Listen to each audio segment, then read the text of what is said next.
Oopsie, what up guys? So it's your boy Nick Mechanic nga pala ang inyong lingkod. For today's video, meron nga pala tayong malupit na home service dito guys.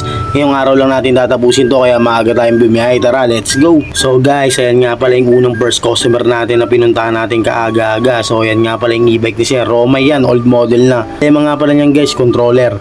So pinalitan natin siya ng guys ng controller ng pang NWOW. Tapos nag-rewire pa tayo dito. Pinahiringan pa natin siya dito.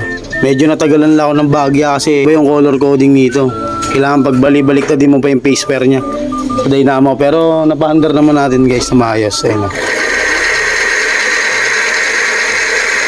All goods, all goods. The accelerator pinalitan din pala natin. Tingnan nyo yung under nya guys.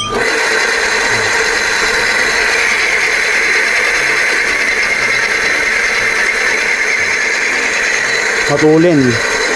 Guys, naikabit na natin yung controller. Ayan, naayos na rin natin yung wire. Tingnan nyo naman ginawa ko.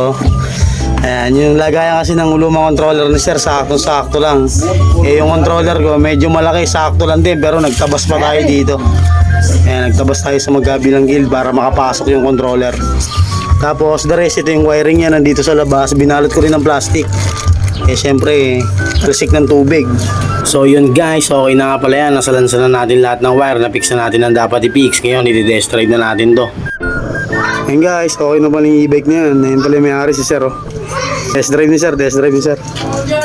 So pinalitan natin yung siya guys ng controller, battery cord, preno sa harap, brake shoe, tsaka yung accelerator nya. Ayun, tinesting na ni Sir.